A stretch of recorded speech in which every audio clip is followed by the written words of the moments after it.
Assalamualaikum warahmatullahi wabarakatuh. Sebelumnya perkenalkan nama saya Wahyu Hilmi, NIM 253770021, mata kuliah Bahasa Indonesia dari program studi Ilmu Aktoria, sesi 07. Nah, di sini Wahyu ingin mempresentasikan sebelumnya membuat artikel yang berjudul Tantangan dan Solusi SDGs dalam Meningkatkan Pendidikan Berkualitas di Indonesia. Sekarang ini adalah bentuk PPT-nya. Selanjutnya, latar belakang.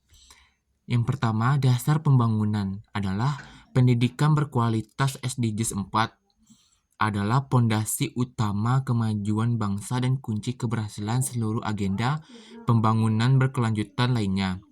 Kedua, dampak strategis. Sistem pendidikan yang kuat berperan krusial dalam mereduksi kemiskinan serta memperkokoh stabilitas sosial dan ekonomi. Yang ketiga, kondisi Indonesia. Meskipun akses telah diperluas, masih terdapat disparitas fasilitas yang signifikan, terutama di wilayah tertinggal, terdepan, dan terluar, atau 3T. Yang keempat, urgensi adalah diperlukan transformasi sistem pendidikan yang inklusif untuk menjamin kesetaraan kualitas bagi seluruh lapisan masyarakat. Nah, dari latar belakang, terdapatlah masalah atau pertanyaan mendasar. Yang pertama, adanya disparitas fasilitas pendidikan yang signifikan di wilayah tertinggal, terdepan, dan terluar. Kedua, ketimpangan kualitas belajar mengakibatkan kesempatan belajar tidak merata, meski akses telah diperluas. Ketiga, bagaimana strategis yang efektif untuk mengatasi tantangan struktural dan kualitatif pendidikan di Indonesia. Dari latar belakang dan permasalahan tersebut, saya bertujuan yang pertama mengkaji secara mendalam tantangan dan solusi SDGs dalam konteks pendidikan di Indonesia. Yang kedua, menganalisis faktor-faktor penghambat seperti profesionalisme guru dan keterbatasan infrastruktur. Yang ketiga, merumuskan strategis inovatif seperti digitalisasi dan kurikulum adaptif untuk mencapai target SDGs 4 atau pendidikan. Lalu, mari kita bahas yang pertama, ringkasan isi pembahasannya. Tantangan utama pendidikan di Indonesia. Tantangan dalam merealisasi pendidikan berkualitas di Indonesia mencakup berbagai persoalan fundamental, mulai dari disparitas geografis hingga beban administratif pendidik.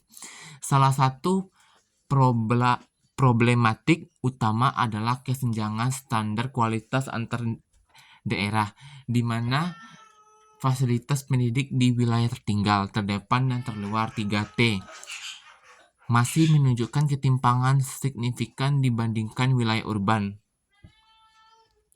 Kondisi ini diperburuk oleh rendahnya kapabilitas pendidik dalam merancang pembelajaran inovatif yang belum terdistribusi merata, serta terbatasnya program pelatihan bagi guru di daerah terpencil. Selain hambatan kompetensi, beban administrasi yang berlebihan sering menyita waktu produktif guru secara signifikan, sehingga fokus dalam memberikan pembelajaran yang sesuai dengan kebutuhan individu siswa menjadi terpecah. Nah, terakhir, penerapan kebijakan di tingkat daerah seringkali berbenturan dengan keterbatasan kapasitas fisikal dan lemahnya koordinasi antar lembaga, yang mengakibatkan program peningkatan mutu tidak terimplementasi secara efektif di lapangan. Lalu, dari tantangan utama pendidikan di Indonesia tersebut, dapat kita menemukan solusi strategis dan inovasi masa depan. Guna mengatasi hambatan tersebut, diperlukanlah langkah transformatif melalui percepatan digitalisasi dan strategis berbagai komunitas. Integrasi literasi digital merupakan solusi yang ampuh untuk menjangkau peserta didik di wilayah geografis yang sulit dan menciptakan ekosistem belajar yang mandiri. Selain itu, sistem kurikulum nasional harus memiliki fleksibilitas melalui adopsi model kurikulum adaptasi yang secara eksplisit mengintegrasikan isu lingkungan hidup, kesetaraan gender, dan pembangunan ekonomi berkelanjutan. Di samping aspek kognitif, penguatan pendidikan karakter menjadi instrumen krusial untuk mencetak generasi yang memiliki integritas moral dan empati sosial untuk berkolaborasi dalam pembangunan bangsa. Implementasi ini juga diperkuat dengan pengembangan konsep ekoliterasi yang terbukti efektif dalam menumbuhkan karakter peduli lingkungan dan membentuk perilaku hijau atau green behavior pada peserta didik sejak usia dini. Dari pembahasan ini dapat kita simpulkan ada 4 kesimpulan. Yang pertama, pendidikan sebagai pondasi SDGs atau pendidikan berkualitas SDGs 4 merupakan pilar fundamental bagi kemajuan peradaban dan menjadi kunci keberhasilan bagi pencapaian seluruh tujuan pembangunan berkelanjutan lainnya. Kedua, dampak transformasi.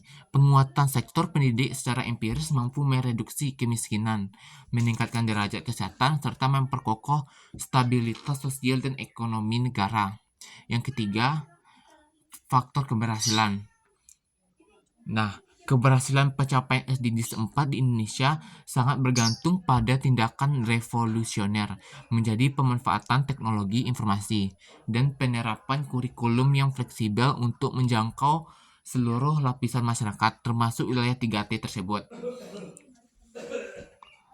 Keempat, visi keberlanjutan. Pendidikan yang inklusif, adaptif, dan berbasis karakter merupakan syarat mutlak bagi terciptanya kemandirian bangsa serta keberlanjutan martabat bangsa di mata dunia. Nah, saya memiliki saran yaitu pertama, institusi pendidikan disarankan untuk mengembangkan konsep ekoliterasi atau yang disebut dengan peduli lingkungan yang menjadi literasi keberlanjutan yang lebih luas, mencakup ranah sosial dan ekonomi seperti kesetaraan hak dan pengentasan kemiskinan.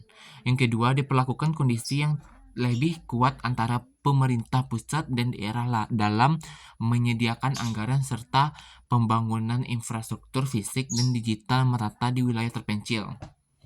Yang ketiga, pemerintah perlu menyederhanakan tugas administrasi guru agar pendidik dapat lebih fokus pada inovasi pedagogi dan pengembangan potensi individu siswa. Nah, ini presentasi saya tentang tantangan dan solusi SDGs dalam meningkatkan pendidikan berkualitas di Indonesia. Mungkin sekian, terima kasih. Jika ada salah kata mohon dimaafkan. Saya akhiri. Assalamualaikum warahmatullahi wabarakatuh.